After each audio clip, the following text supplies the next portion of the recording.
Écoutez bien cette histoire, hein, donc je la tiens de Roberdine en direct, qui raconte cette histoire. Et donc, d'une manière badine, ils expliquent qu'au bout à peu près, au bout d'un an de collaboration avec les types de Zeta Reticuli, ils se les chopent un soir, ils arrivent à communiquer, ils se les chopent un soir en disant, écoutez, ça fait un an qu'on travaille ensemble, mais on vous a jamais posé la question, qu'est-ce que vous pensez des humains de la Terre?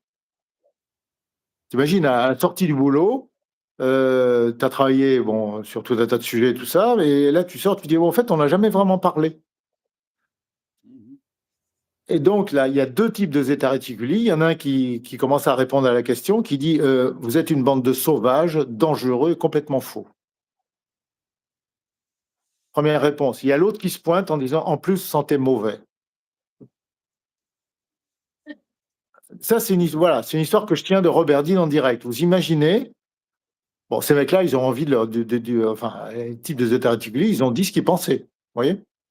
Donc, une bande de sauvages, violents, stupides, et en plus qui puent.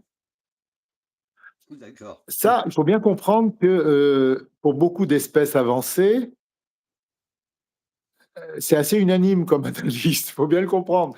Pour des gens qui se Oui. prennent pour le centre de la création, le choc va être violent hein, quand on va demander à des êtres très avancés technologiquement, spirituellement, scientifiquement, vraiment, s'ils veulent nous répondre franchement, ça va être des réponses comme ça. Donc moi, ce que j'explique, c'est que préparez-vous à ça. Voilà. Parce que c'est vraiment comme ça qu'on est perçus, nous les humains terrestres, avec nos corps biologiques et notre façon de fonctionner. Et j'en fais partie.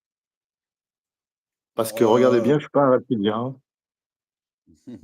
Est-ce que je suis un reptilien, ma Roberdine, chérie d'amour? Rigole. Alors Oui, Roberdine, Robert Dean.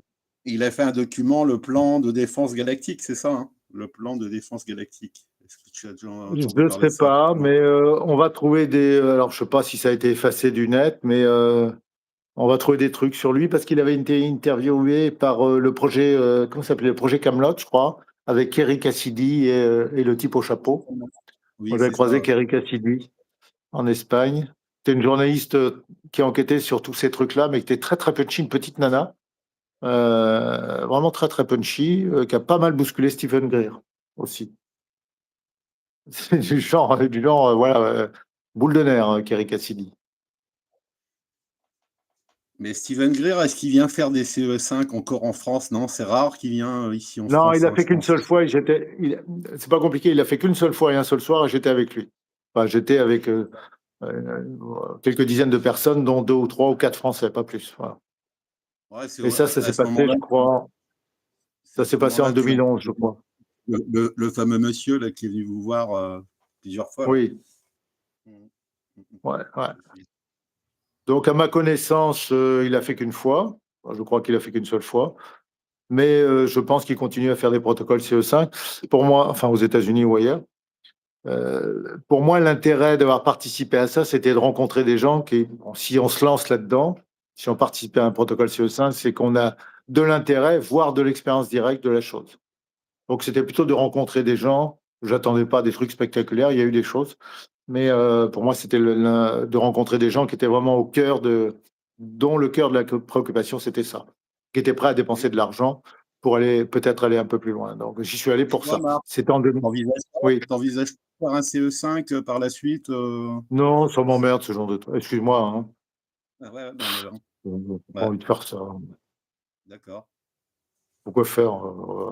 Débrouillez-vous, hein. Non, bah ouais. En petit groupe, ça Faites, peut être faites- sympa, ouais, faites c'est vos ça. trucs. Faites vos trucs. Ah, mais moi, tu comprends bien. Tu commences à me connaître un peu. On se parle. D'abord, Ah oui, je dis souvent oui, en oui, anglais, ben, je suis un vilain garçon. En c'est anglais, pour c'est ça que je naughty t'adore, guy. Marc. C'est pour ça que je t'adore, Marc. Je suis un putain de vilain garçon. C'est pas vrai? Je suis un enfoiré. Je crois que c'est vraiment, il n'y a pas de problème là-dessus. Et moi, ça me va très bien. Donc, Tu es comme je ça. vais me. Il y À a des trucs que l'intérieur, j'ai pas envie. Ouais, à tu as une belle l'intérieur, je m'en âme. fous. Non, non, j'ai pas d'âme. Je veux pas faire de formation sur comment voir l'aura, ça m'emmerderait. Même Shradalou m'a demandé. Voilà. J'ai dit ça. Ouais, ouais, Donc, j'ai passé un petit moment à commencer à lui expliquer, et il est en train de faire des progrès. Mais bon, c'est parce que c'est